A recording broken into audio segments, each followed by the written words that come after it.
But of course, let us get into it. The big news of the day. PFL has acquired Bellator. What does this all mean? Obviously, when Don is here in about an hour's time, I'm going to pepper him with as many questions as possible. A press release was issued at around 11:30 a.m. Eastern Time.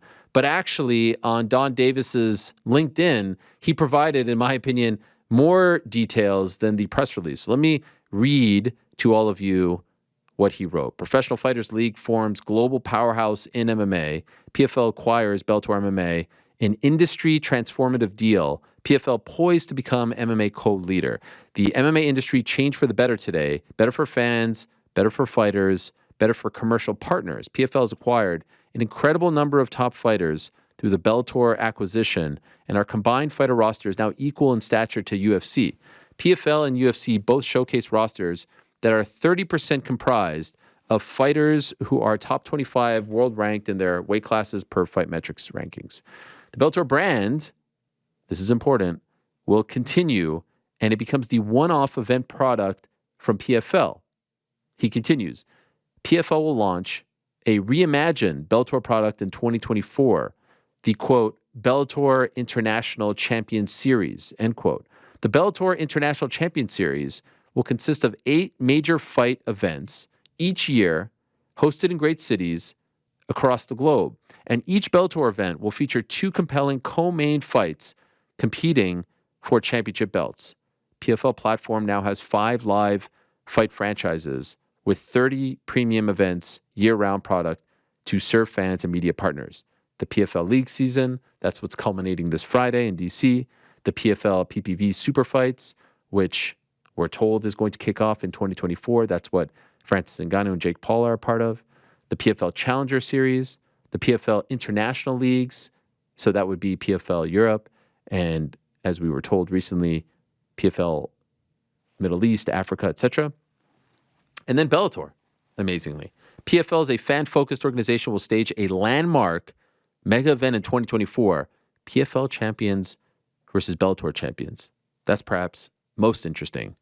And then he concludes with, we will share more exciting details in the coming weeks. So a lot to digest there. The big news, of course, is that Bellator is under the PFL umbrella. They're no longer owned by Viacom/Paramount. It will no longer air on Showtime. Showtime is getting out of the sports business as of December of this year. Just 2 more boxing events. There's one this weekend with David Benavidez, which is a great card, and it's a shame that it's come to this. And so this is a fascinating day because the business of combat sports is extremely fascinating, in my opinion. Everything that's going on in MMA and boxing right now is just fast. I mean, I can talk and listen to talk about this all day long. So it's fascinating in that regard, and you have 2 organizations coming together. As a result of that, it's a little bit sad as well, because as we've talked about time and again on this show and other shows, it's now one less spot. The reality of MMA is there's one less spot for fighters to negotiate with, to fight for, to land, to reinvent themselves, to further their careers. There's now one less spot. Bellator, like it or not, for the longest time, for the past decade, was the number 2 organization in the world. Now they don't exist. Now number 2 and 3 have come together. And we could argue all day long, is 1, 3, but here in North America, PFL is 3 by virtue of their deal with ESPN and their ratings on ESPN. So now 3 and 2 have come together to create a Super 2, and that's exciting. But it's sad that there's one less spot for fighters to go. So I would say there's a fascination here. It's interesting. I can't wait to sink our teeth into this. Can't wait to talk to Don Davis. It's exciting because, okay, Bellator versus PFL, what happens there? But there's also a bit of sadness as well. There's a lot of great people, as I wrote on Friday on social media, a lot of great people who work behind the scenes for Bellator. Will there be redundancy? Will they lose their jobs? They're all very much in the dark. They left Chicago without knowing anything. A lot of them knew that the end was around the corner. I don't know if a lot of them knew that it was coming this morning. And now they know the reality. The fighters certainly are a little bit up in the air. the behind-the-scenes people as well. So you hate to see people lose jobs. And we've seen this before in mixed martial arts, perhaps even more so than boxing. We've seen acquisitions, we've seen mergers, and we've seen it happen before where the organization that is getting taken over will run for a year or two. Remember Strikeforce, remember WEC, but eventually it all kind of merges into one. I suspect at some point that happens, but they have contracts, they have deals. That's part of the reason why this will continue. And let's be honest, the Bellator brand, especially overseas, especially in Europe, has a lot of value. They did a great job of building up that brand in Europe, perhaps even more so, a better job in Europe than here in America. So that makes sense. Where will it air? How will they distinguish who goes there, who goes here? This super card thing, that sounds good, but there's no middleweight division in PFL. So who does a Johnny Eblin fight? There's no bantamweight division in PFL. Who does a Patchy Mix fight? Those are two of your best fighters that you're now acquiring. And do all the contracts come over? Do some of them come over? Like I said, this has happened before. And I would say most notably, it has happened 4 times before. There have been other acquisitions, mergers, but in my opinion, it has happened 4 times before on this type of scale. This would be the 5th major one in MMA history, acquisition, merger, etc. The first one was back in 2007 when Zuffa purchased Pride. The second one was back in 2009 when Strikeforce acquired most of the major contracts from Elite XC and then ended up getting the Showtime deal.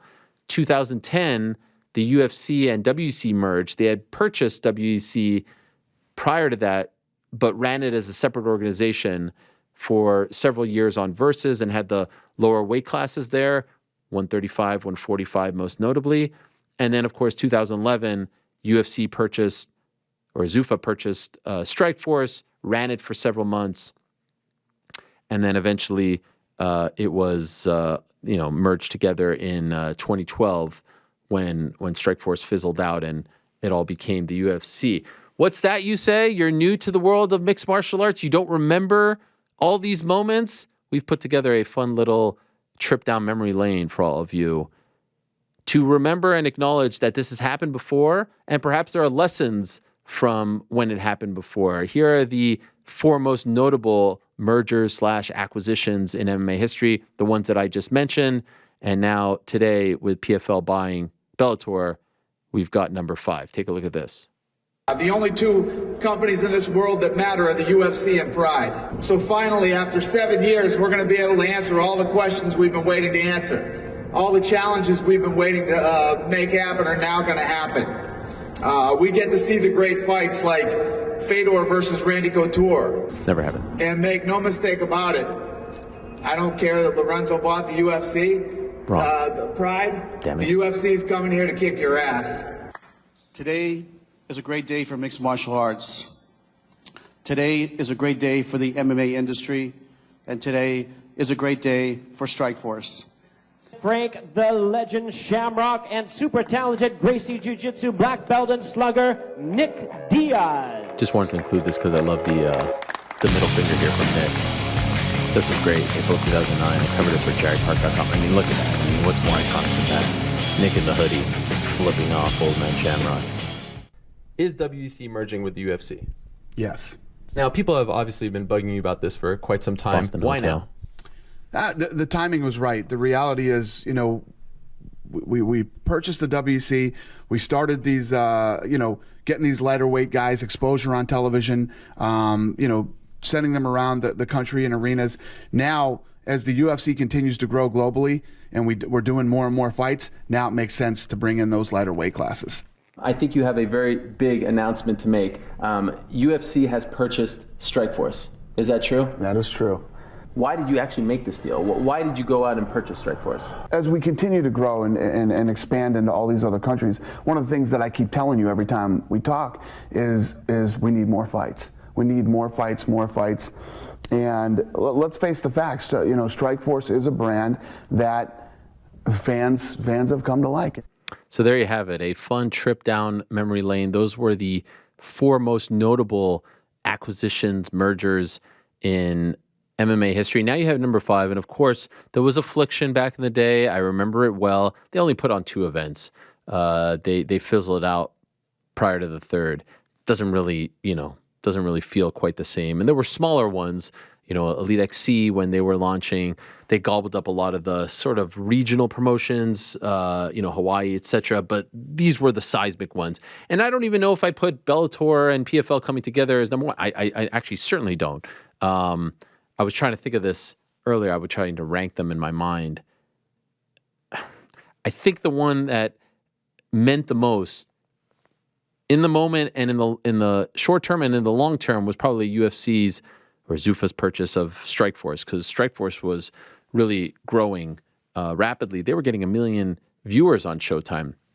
They were in the midst of that heavyweight Grand Prix. They had women's MMA, etc. And that one came out of nowhere. There were no rumors of that happening. It was just out of left field. They were killing it, and then boom, the UFC buys them for a $40 to $60 million number. It's never been 100% confirmed. And by the way, I wasn't just inserting myself into that video. That's how people found out about the Strikeforce UFC acquisition. It was broken by us. Same with the WEC one. Those were the fun days. So that one would probably be the biggest in my opinion. Then I would go with Pride. But, you saw in that clip, Dana said, oh, now we're going to get to see Randy Couture versus Fyodor Emelianenko. We never saw that.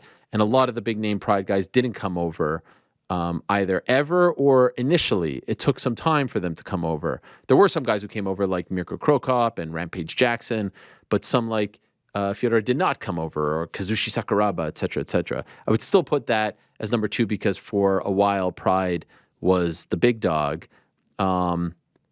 WEC merging with UFC. When UFC bought WEC, it wasn't the biggest deal, but they built it into a real thing. And then all of a sudden we wanted to see how the likes of Jose Aldo and Dominic Cruz and Showtime Pettis and Uriah Faber would do in the UFC. So it ended up being a really big thing. And then the Strikeforce Elite XC deal was massive because Elite XC crumbled in October of 2008. And we were wondering where all these contracts like Nick Diaz's and Robbie Lawler's and Gina Carano's would end up. What about the TV deal with Showtime? Scott Coker running Strikeforce, which was kind of a Bay Area regional local promotion, took them over, got the Showtime deal, and they had a fantastic run from 2009 to 2012 on Showtime. And so this would probably be number 4 or number 5, but it's a really big deal because, as we've said before, Bellator currently has its best crop of champions. PFL has some momentum. We'll find out hopefully more about their TV situation later today. And now they're going to try to make a run for it. And it's an amazing story because, as I think I've talked about before, Don Davis is a guy who didn't grow up in the combat sports business. He was the general counsel of the Chicago Cubs. At one point, he was the youngest executive in baseball. Then went to work for AOL. In fact, the CEO of this company, Vox Media, told me this morning that he used to work with Don Davis at AOL. Jim Bankoff, he also worked at AOL, and then was working in like the investment business and all that stuff. And in 2016, he just happens to see the news that the UFC was purchased for $4.025 billion by Endeavor. He's like, wow. That's a lot of money. And are there any other leagues? Is there any other competition? And that's when the wheels start in his brain. He just devoted everything to getting into the MMA business. Instead of starting his own league, he gets some investors together and they buy World Series of Fighting. They turn it into PFL, and that's just a few years ago. And now they've purchased Bellator. Kind of wild stuff. Sad to see Scott Coker and Mike Kogan, who have been a part of the Bellator business for the last almost decade, of course, started by Bjorn Rebney. Rich Chow was there for a long time. He had left recently to get more into the management side of things. But that was a great crew, and they worked really hard and put on 301 events all over the world and built some names and produced some big fights and events. And it was the end of an era on Friday. And so now I'm really curious to see where they go from here and what it all turns into. Like I've said before, I think that merging it all into one would be the most exciting thing, and having Bellator champs versus PFL champs, or Bellator fighters versus PFL fighters under the PFL umbrella, probably makes the most sense in the long term. But I can understand why, and I'm going to certainly ask more questions about that when we have Don Davis in studio. Okay, you're keeping it around, you're keeping it as an international brand. For how long? Why? What happens to all the contracts? Are they all coming over? Are there any outs? Are there any free agents that you need to sign? Like things of that nature. I mean, this isn't an easy thing. It's a daunting task, and it's the sign and the dawn of a new era in the world of MMA, because now Showtime is out of MMA once and for all. And we're going to see how they're going to run this. Are we going to get all these events, these international events? Again, I'm repeating. I've had a lot of fighters reach out to me today and ask me questions that I don't know the answer to, or the answers to, because I don't think many people know the answers to these questions. But that's what makes it so fascinating. And I'm excited to have Don in studio in about 30 plus minutes to talk about it all. Let's talk to the guys, get their thoughts on it all. New York Rick, you're always very excited about these moments. What are your thoughts? I mean, again, this isn't like UFC Strikeforce, because no one saw that coming. We knew this was coming. We didn't know maybe exactly when, but again, this was the worst kept secret in MMA. There were ups, there were downs. Was it happening? Was it not happening? But it's been going on for almost about a year. So it's not like it was a bombshell, but now that it's real, now that it's official, now that it's 100%, what are your thoughts? Unsure.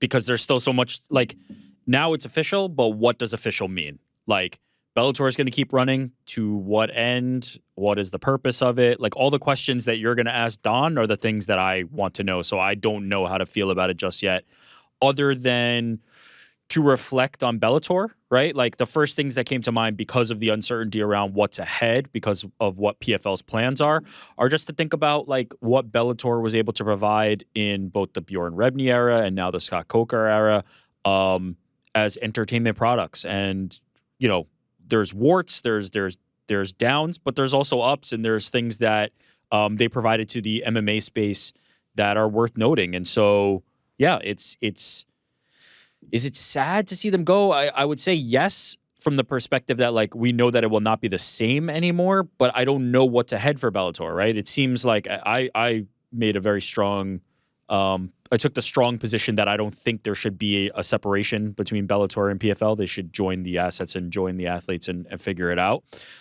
It seems like that's not the direction they're going. Obviously, we'll hear more on that. So in light of that, I don't know if it's like time to reflect on Bellator, because Bellator may continue as, but it's not has the same. been. It's not the without same. the same leadership, Right? But if Bellator is operating as Bellator, then commiseration would feel hollow, right? Because we're just going to see it run back next year. We're just going to see the same kind of thing. I mean, even in his LinkedIn post, Don Davis wrote that it'll be a reimagined brand. So I wouldn't be surprised if it gets a bit of a refresh, a new logo, et cetera, et cetera. That's all kind of wallpaper. That's wallpaper. If the athletes are the same and they're competing against the same pool of fighters, then it's Bellator. It's the same thing. But it's not. It's not Scott Coker. It's not Mike Hogan. It's more Strikeforce. I don't watch Bellator for Scott Coker. Yes, but my point is it's not the same thing. I understand that the casual MMA fan probably doesn't know or notice or care, but it's the end of an era and it's the start of a new era. Now, how long does the new era last? Right, like UFC Strikeforce, that merger, that lasted like 8 months. It was nothing. Wow. Okay. What about WEC? How long did they run that before? Oh, that was a while. That was several years. That was like 2007 to 2010 off the top of my head. Yeah. It'll be interesting to see what that ends up being. Part of me, it was March of 2011, and the last Strikeforce event was January of 2013. So it was actually a year and a half. Okay. But remember, do you remember when UFC took over Strikeforce? And it was fine. Like DC won the tournament. Like these were solid events. But like Scott wasn't, he would do the interviews, but you knew he didn't have a say in everything. And yes. It was just different. So I suspect it will be more like that. Lame duck, like to steal like a political presidential term, right? He's kind of sitting in the seat, but it's over. Yeah. And I know there were talks of Scott coming over. So, Yeah. the intention was maybe like we really truly continue this the same way, which shows the respect that they had for the brand. I don't know if that happens. And part of me would be surprised if that happens because I don't think Scott is in a point in his life right now where he wants to, technically work for someone else. So I wonder who's because if we remember, Strikeforce was his, right? Yeah, it was the his first, baby, yeah. That was his, and then it became acquired. For Bellator, he's an employee. He works for Viacom, the owner, or previously. Sorry, Yeah. we're in a new era now. Previously, and now, so this would be under PFL and the Yeah. parent company there. And so, yeah, it might not be the same place for him as it was many years ago. I'm curious who they're going to make as the face of this Bellator. But you mentioned kind of merging it, and I understand that. But also, I mean, I would argue that right now Bellator in Europe has more cachet than PFL because of the events they put on in London, in Ireland, et cetera, et cetera. So you do those 8 events in Europe, and you put the you put the top dogs there. May not be the worst idea. Where does that air? How do people consume that?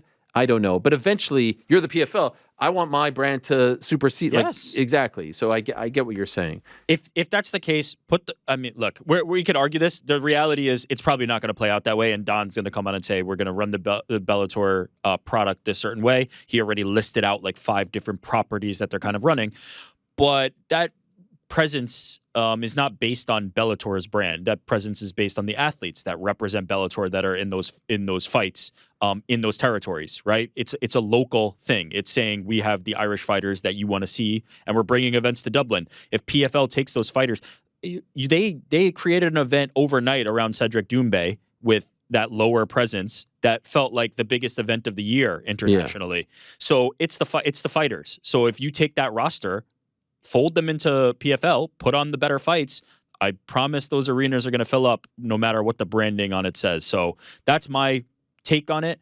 But again, that's not a horrible scenario, what you've laid out, to be able to say, hey, we've kept this brand alive. You know it, you love it, come see it. And we'll get these TV deals or maybe, continue the end of the existing TV deals and then see what happens from there. But it's a new world, and it is crazy. It's truly like an important day in the sport of MMA to kind of see what the competitive landscape looks like from here. Oh yeah, it's fascinating. I'm going to ask you, GC, your opinion on this in a moment, but I just wanted to add one quick thing. Like I can almost see a world where it would be really interesting if you have the champions competing. Like you have the Eblins and the OAMs and the Larissa Pacheco's fighting in these big fights, and then you use the PFL brand to be the tournament to determine who will be the number one contender. A challenger for them. Sort of, but not in the Challenger Series, because I could see a world where maybe an Eblin and Apache Mix don't want to keep going into tournaments. Like they feel like they've graduated from that, and they just want to fight in big fights. So it's going to be really interesting to see how they shake this all out. GC, your immediate thoughts on this news? Yeah, I mean, it's kind of something like you said, we've sort of seen it coming for a while, so it doesn't come as a shock or anything. It felt like we were closing a chapter on Friday watching Bellator 301 happen in Chicago, but yeah, I mean, it's interesting. It's exciting, but I still have a lot of questions left to be answered. I'm sort of with Rick on this. We were talking about it before the show. How does this look in a year? Where does Bellator go from here? Does it just get absolved into the PFL name after a while? And you mentioned the timelines on previous things. Does it take 8 months? Does it take 3 years? Like how do we get there? And like you mentioned on the Don Davis LinkedIn post, like there's like 5 different things. He has the league season, the pay-per-view super fights, the Challenger Series, the international leagues, and Bellator. So like, how are we going to consume these fights? How are the fights going to be made? Are things that I want to see. But like you guys said, I'm in 100% agreement. It's like it is an important day. Like this feels monumental, but I am interested to see how it's going to work moving forward. Surreal stuff. Reminds me a little bit, and this isn't the best example because UFC buying Strikeforce is a better example from back in the day. But when WWF bought WCW, They took it over. Vince McMahon showed up on Nitro, and he said, "I have WCW in my hands."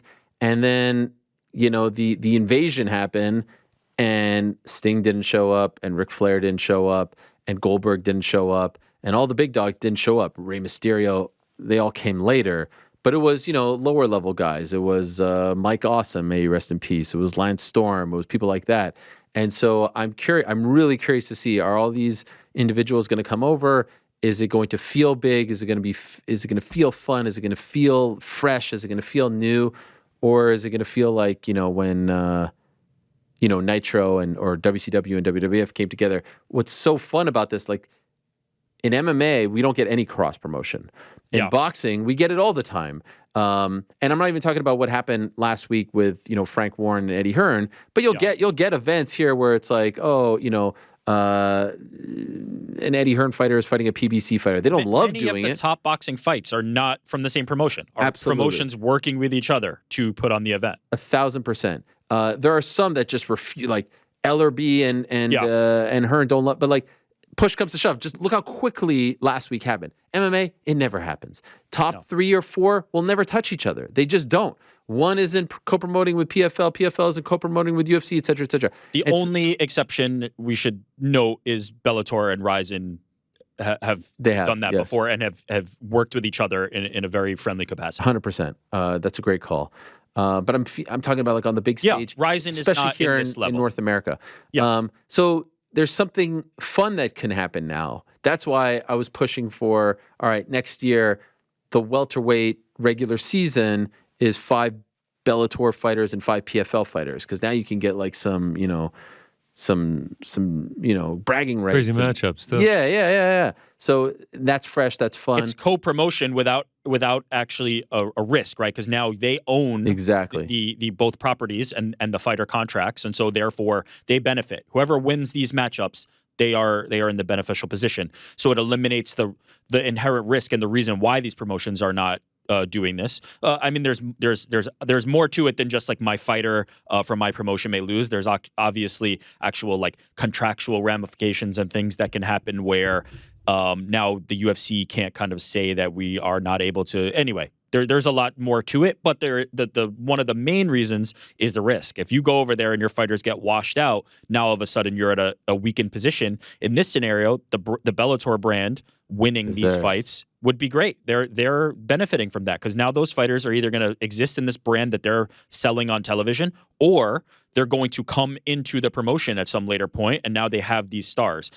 It's kind of what the UFC was doing with Strikeforce and WEC. They had these people that eventually did come over and become, like Cormier is one of the best examples of it, but there were many others from Strikeforce and others from WEC, Aldo getting the championship as soon as he came to the UFC, that they can now benefit from. So it creates this like artificial cross promotion. Yeah. And one of my, I guess, criticisms of PFL over the last few years, and they've done, I think, a better job of this in the last couple of years, is the top dogs, they come back, and by the time you get to the playoffs and the finale, it feels like a lot of the same names are involved, right? Yes. So it doesn't feel fresh, fun, new. I haven't gone down and compared exactly like the names on Friday compared to the names who were fighting in the championship at Hulu Theater last Black Friday, but it's a lot of the same names.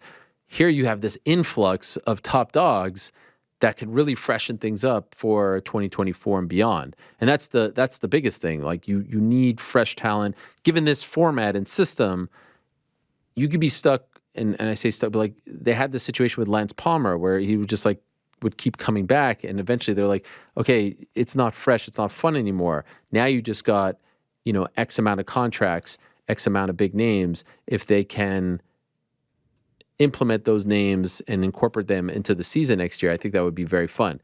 I don't know if that's the plan, but I think that would be great. Just having tournament structure is very limiting, because now it is a true meritocracy. Now it's like we don't make the fight. Like you can make the matchups, you can make the regular season matchups and kind of do the seeding and all that stuff, and that's about as much control as you have. Then otherwise it's up to the fighters. That's great from a perspective to be able to say we have a meritocracy, but it's very limiting in terms of getting those fresh and new and exciting type of matchups. Now that they seem to be breaking outside the mold of just running the tournaments, now that they've acquired this entire pool of new talent, there's many options that they have, and I'm sure that they're salivating at the idea of how to implement them. I'm excited. Yeah, I'm excited. Chris Cyborg, Kayla Harrison at some point. Imagine we finally get it now. Now that it seems so possible, now that it seems like it's right in front of our faces, now I'm losing all hope that it happens. Well, the thing is, I'm pretty sure Kayla's contract is up at the end of this year, so there's a very good chance that. Well, I mean, it doesn't happen. On one side, now Bellator is no longer an option, right, as a competitor to potentially go to, right? Because if Kayla Harrison's a free agent months ago, she can go to Bellator, she can go to PFL, she can go to ONE, she can go to UFC. Now Bellator is out of the equation unless that's essentially the same as signing with PFL. So I don't know. I don't know where that puts her, but yeah, I don't know. I want it. Don't get me wrong. I want it badly, but what is the biggest? What is the biggest fight that can be made right now? That's what I was thinking. The biggest fight that can be made right now. Francis Ngannou versus somebody, because Francis Ngannou is the biggest fighter across all these rosters. Ryan Bader. Francis Ngannou, Ryan Bader. Sure. No, it's not on the basis. Look, it's not on the basis of who the opponent is. No, but matchup. What's the biggest? Jake Paul versus somebody. What's the Jake Paul? Usman or Magomedov versus OAM. It's not a bad matchup. What's the sexy? Is Usman? Come on, these all pale in comparison. Sexy. No, I'm just talking about like matchup, not who's obviously Francis is times X over anyone. I get that. Yeah. And Jake is Jake, but what is the best sort of PFL versus Bellator fight that can be made right now? Well, unfortunately, they don't have bantamweight, right? So like a guy like a Patchy Mix. The two that come to mind are Patchy and Johnny Eblin. That's what I'm saying. Those are the ones they don't have. Patchy Mix moves up to 45 and fights Brendan Loughnane. No, he'd stay at 35. Brendan's not even in the fight. There is no 35 in PFL. I know, but they're gonna run Bellator. I know, but would you rather see Patchy Mix Brendan Loughnane or Patchy Mix Jesus Pineda? It's tough. The Bellator's best. Look, is it like a Nemkov versus the light heavyweight champ? There's not really a great answer. Nemkov versus Josh Silveira. You know what I was gonna say? I was gonna say like, but maybe it's not it has to be something with Doumbé. I think Doumbé is their biggest star. Jason Jackson versus Cedric Doumbé. Yeah, but I was gonna say Amasov, but no, I know. Fuck yeah. Right? I mean, is that a strong take? I think Doumbé is their biggest. I'm not talking about Francis. Yeah, non-Francis. Yeah. Definitely internationally, right? If you put that guy in a show in Europe, it's going to be big. But this is like, it almost feels like we're not getting these like amazing fantasy championship versus champion fights, but this speaks to like what PFL gets here, right? They get things that can fill in where they don't have strength, right? They don't have an 85-pound division. They don't have a 135-pound division. And now they're getting guys that you could argue are the best in the world at those weight classes. So now they've got so many toys in the toolbox. It's a truly beneficial move for them roster-wise. Like I don't see any downside here. It feels like a home run from a roster perspective. Thanks for watching. We appreciate it very much. Hey, if you like this video, give us the old thumbs up. Subscribe as well. You could get many more of these videos on the channel, so please do that. We would love you forever if you did so.